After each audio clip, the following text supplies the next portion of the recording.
दोस्तों, Hezbollah Israel की होने वाली जंग ने जितना जंग के मैदान पर खलबली मचा रखी है, उससे कई ज्यादा गुना उसने खलबली राजनीतिक उथल पुथल में मचा दी है।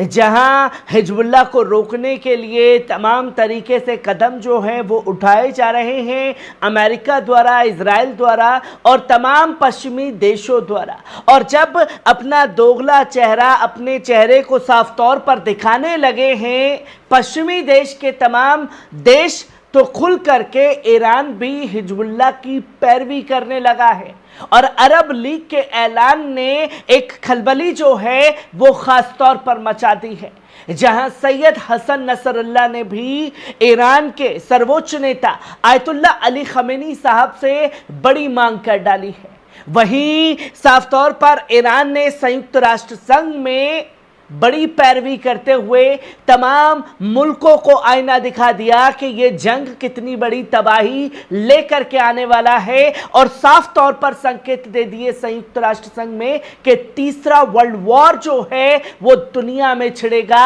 अगर हिजबुल्लाह के ऊपर इजराइल हमले करता है तो। वहीं सऊदी अरब ने भी बड़ा कदम उठाया है। माफ कीजिएगा, सऊदी अरब ने हिजबुल्लाह के हक में कोई बड़ा कदम नहीं उठाया है। जो बीते 10 महीनों से फलस्तीन के साथ सऊदी अरब कदम उठाता हुआ नजर आ रहा है, वही कदम जो है उसने उठाने का काम लेबनान के साथ किया है। जहां आप स्क्रीन पर साफ तौर पर देख सकते हैं कि बीते 10 महीने में किंग सलमान जो हैं वो खामोश नजर आए, और जब भी बातें की तो ये बताया गया कि हम भाई ये कर सकते हैं, हम चेतावनी देते हैं, हम दोनों से अपील करते हैं कि ये जंग जो है वो ना हो। और सऊदी अरब वो मुल्क बनकर के सामने आया जिसने अपनी गद्दारी के समय समय पर खुल करके सबूत दिए। जहां सबसे पहले तो इसी बात में आपको देखना चाहिए कि सऊदी अरब ने जितने भी सऊदी के लोग लेबनान में रह रहे हैं उनसे लेबनान खाली करने के लिए आदेश दिया है कि आप लेबनान को खाली कर दें, क्योंकि जंग जो है वो छिड़ने वाली है। जहां लेबनान में लोग हैं उन्हें निकलवाने के लिए तमाम कोशिश सऊदी अरब कर रहा है, पर यह सऊदी अरब जंग रुकवाने के लिए कोई कदम उठाता हुआ दिखाई नहीं दिया, क्योंकि कई जानने वाले हमारे सऊदी अरब में मौजूद हैं जिनसे मुलाकात हुई, जो घूमने के लिए अपने घर आए हुए हैं। उन लोगों से बात की तो उन्होंने साफ तौर पर बताया कि इजरायली कंपनियां तो वहां खुली हुई हैं और वहां के लोगों को जंग से कोई लेना देना नहीं है। इजरायली कंपनियों में बैठ करके, चाहे स्टारबक्स हो, चाहे किंग बर्गर हो, उन जगहों पर जाकर के सऊदी के लोग पूरा समर्थन इजराइल का कर रहे हैं। एक कंपनी आज तक सऊदी अरब में सऊदी क्राउन प्रिंस बंद नहीं करा पाए हैं इजराइल की। और मेरे को खास तौर पर सलाउद्दीन अय्यूबी की वो बात नजर आती है जहां उन्होंने जंग के मैदान में कहा था कि हमारी तारीख जो है वो गद्दारों की तारीख बनती जा रही है। एक गद्दार मरता है, दूसरा आ जाता है, एक जालिम मरता है, दूसरा आ जाता है। पर जंग के मैदान में जो जाबाज सिपाही लड़ते हैं, जो ललकारने वाला लड़ता है, वो सदियों सदियों तक नहीं आ पाता।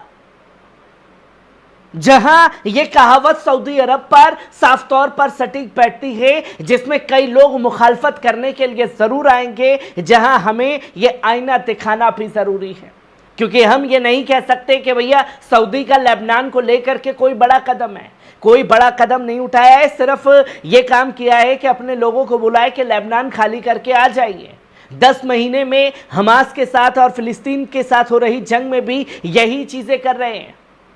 और साफ तौर पर आप दूसरी खबर देख सकते हैं कि रशिया के फिलोसोफर अलेक्जेंडर ने अपने राष्ट्रपति पुतिन से खास तौर पर यह ऐलान किया है, अपील की है कि आप अमेरिकी और इजरायली ताकतों के खिलाफ जा करके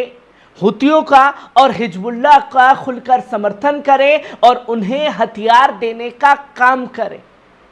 क्योंकि अगर पूरी दुनिया में आतंकवाद को रोकना है तो इजराइल और अमेरिका को रोकना बहुत जरूरी है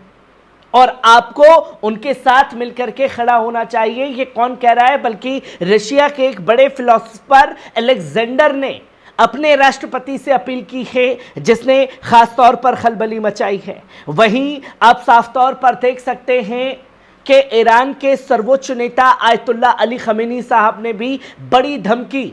अमेरिका को दे दी है, जहां साफ तौर पर आयतुल्ला अली खमेनी साहब ने कहा है कि ईरान के सर्वोच्च नेता ने अमेरिका को धमकी दी है। अमेरिका के पास पूरी दुनिया में आधार है। ऐसी स्थिति में कोई भी आंदोलन, कोई भी कार्रवाई और कोई भी क्रांति जो केवल अपने आंतरिक वातावरण पर ध्यान देती है, वो विदेशी विकास की अपेक्षा करती है, उसे निश्चित रूप से झटका लगेगा। जो लोग अमेरिका और इजराइल के ऊपर डिपेंडेंट हैं, उन लोगों को झटका लगेगा। एक बड़ी मुहिम जो है वो चलेगी, जिसे फिर रोक पाना मुश्किल हो जाएगा। खुले तौर पर अमेरिका को धमकी जो है देने का काम ईरान के सर्वोच्च नेता आयतुल्ला अली खमेनी साहब द्वारा किया गया है। वहीं संयुक्त राष्ट्र संघ में भी ईरान ने अपनी दहाड़ जो है वो लगाई है और साफ तौर पर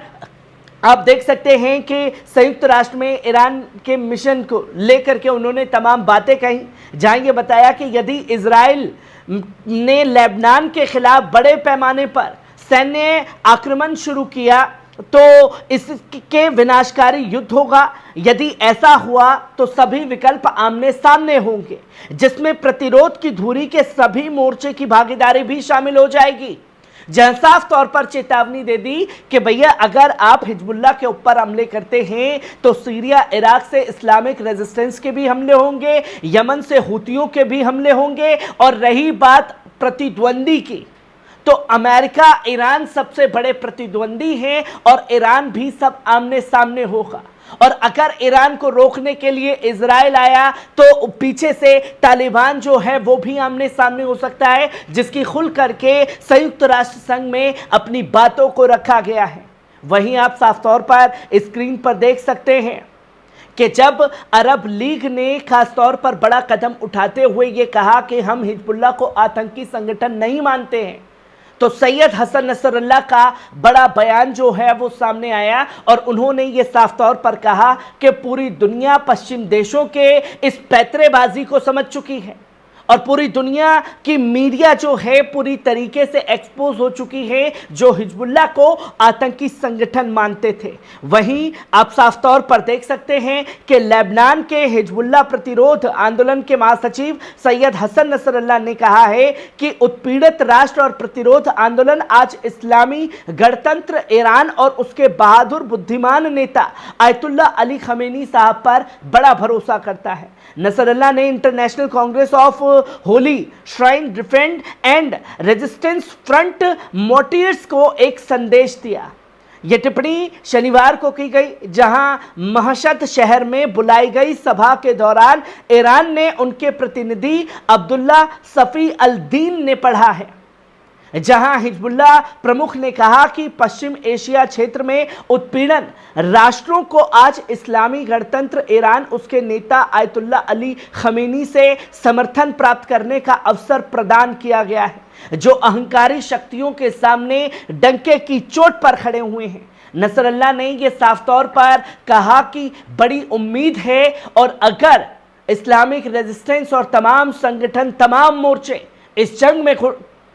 खड़े होते हैं आकर के और वो पूरी तरीके से जंग के मैदान को संभालते हैं, तो एक बड़ी तबाही निश्चित रूप से मचेगी। फिर कहां कहां से मोर्चे खुलेंगे इसका अंदाजा नहीं लगाया जा सकता और सबको एकजुट एक मुट्ठी में करने के लिए आयतुल्ला अली खमेनी साहब का शुक्रिया भी अदा किया है।